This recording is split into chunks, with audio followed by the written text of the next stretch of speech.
Donald Peterson presents the true adventures of Junior G-Men. The Junior G-Men are on the air, speeding to your homes, ready for action. Stand by. All Junior G-Men, stand by. Stand by for the thrilling details of The Secret of the Locked Room.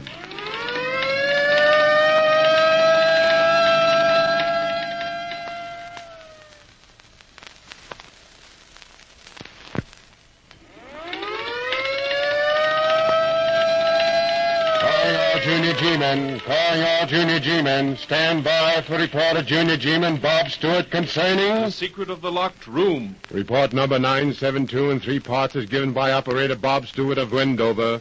Part 1. Well, fellas, my dad happens to be a lawyer, and several weeks ago, Mr. Paul Van Cleef, nephew of one of his clients, dropped in to see him at the office. He seemed to be upset about something, and before very long... It's about my Aunt Martha that I've come, Stewart. I'm terribly worried about her. What's the matter with her, Paul? Isn't she feeling well? Physically, she's feeling as well as ever. Or is that just another way of saying that mentally She's upset, Stewart.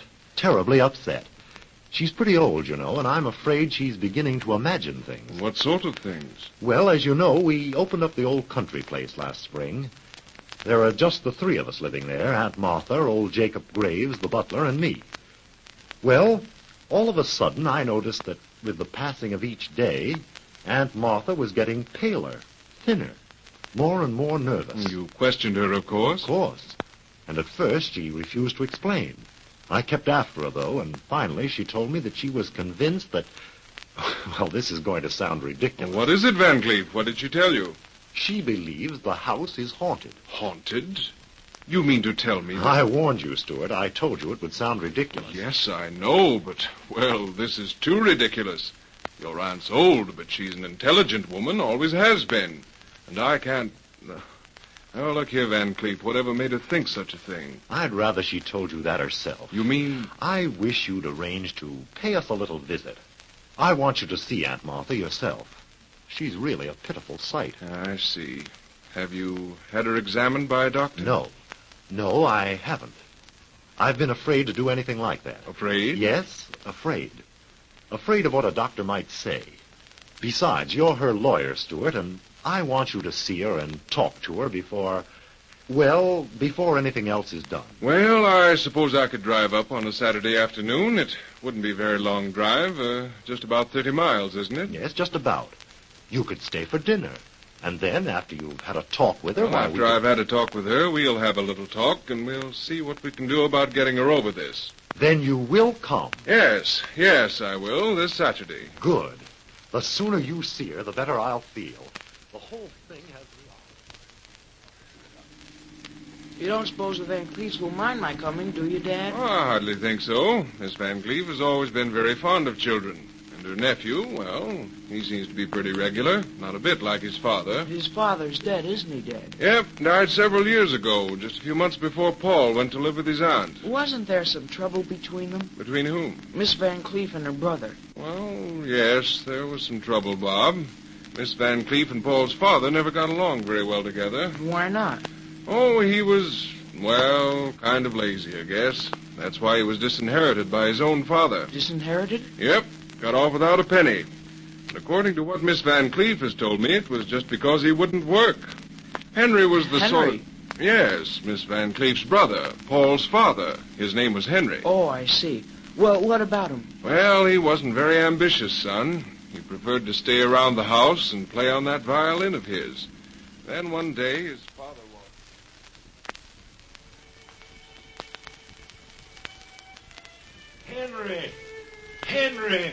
Henry, stop playing that violin and listen to me.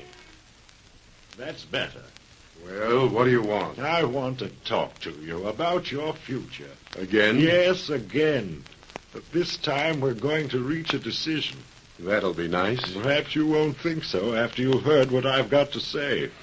Sounds ridiculous. No, it isn't ridiculous, Henry. It's very serious.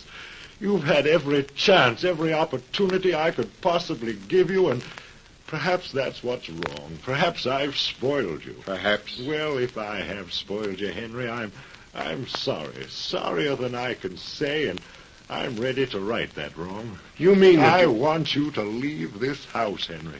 I don't want you to return until you can prove to me that you're a man able to support yourself. Now, wait a minute. You can't... There's no use, Henry. My mind's made up. I've made a new will, cut you off without a penny. Unless you come through the way I'd like to see you, I'm leaving everything to your sister Martha. And I suppose that tickles her to death. On the contrary, she begged me not to take this step. I don't believe it. She hates me. You know that isn't true, Henry.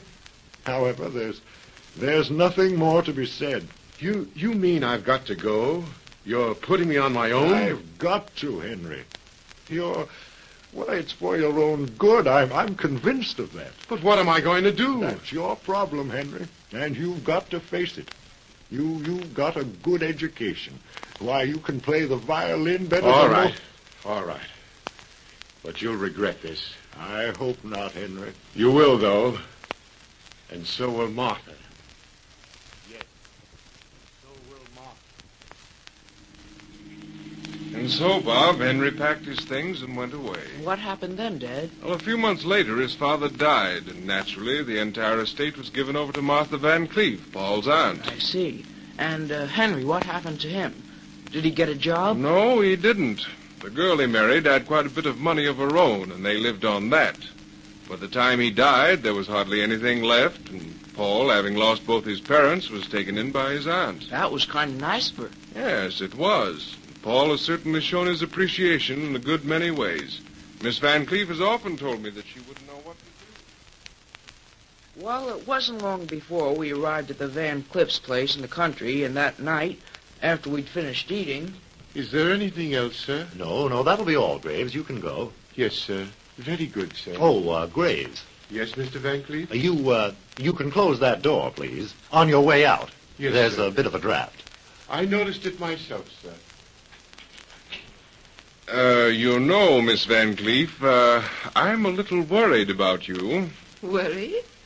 About me? Yes, you've gotten so thin and your face is so pale. Aren't you feeling well? I'm all right. Quite all right. It's just that... Go on, Aunt Martha. Tell him. Perhaps Mr. Stewart will be able to give some sort of explanation. I'm afraid not. Won't you let me try? Go on, Aunt Martha. Tell him. You'll think I'm crazy. Oh, that's ridiculous. He won't think anything of the kind. Will you, Mr. Stewart? Of course not. You're sure? Quite sure. All right, then. I will tell you. This house is haunted. Haunted? By the ghost of my dead brother, Henry, Paul's father. But that's impossible. It can't You be that... see, you don't believe me. And I knew you wouldn't. No one does. You all think I'm crazy. Now, please, Miss Van Cleef, wait a moment. Perhaps if you explained right from the beginning... You'd only laugh at me behind my back. No, I wouldn't. I'd try real hard to help you find a logical solution. Now, please, tell me all about it. When did this ghost of your dead brother first appear? He didn't appear. But I heard his voice. Just as plain as I hear yours. And I heard him playing, too. Playing? His violin. It was just a few weeks ago that it started. It was late at night, and I was alone in my room. The door was locked, and suddenly...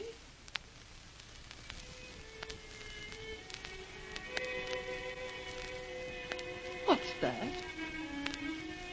That music. Who's playing that music? And that piece, it's so familiar. I've heard it before. A long, long time ago.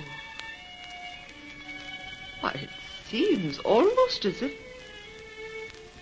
Wait. I remember now. It's the piece Henry used to play. The same old tune.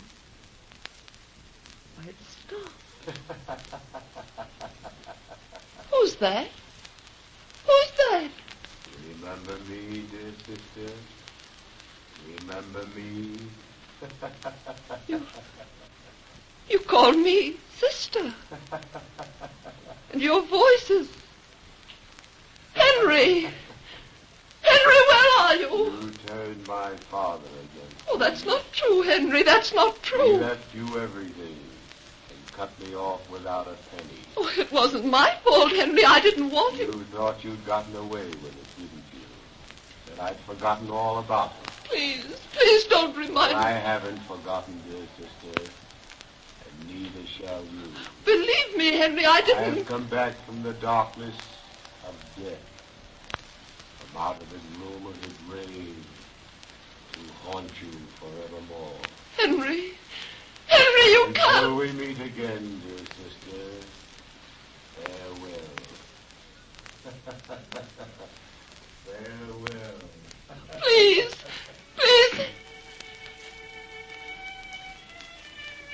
That music again.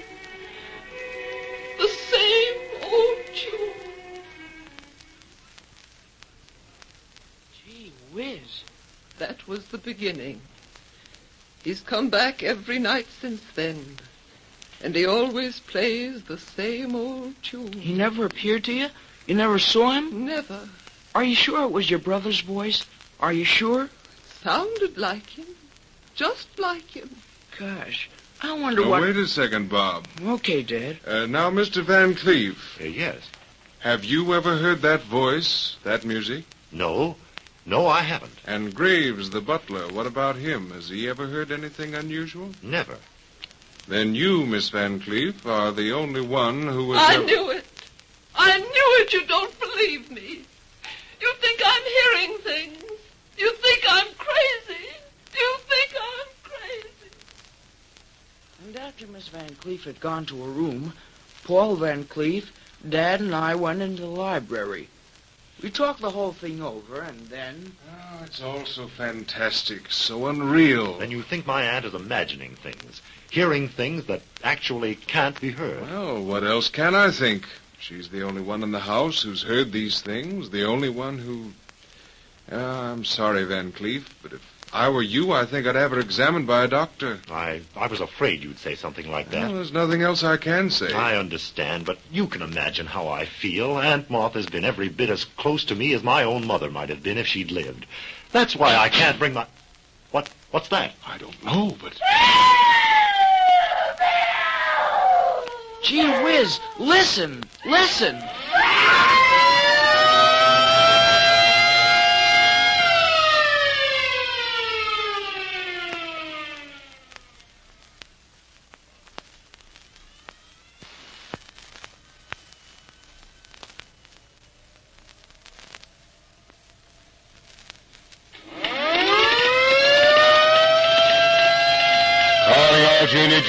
Calling all Junior G-men to report at once to points of duty.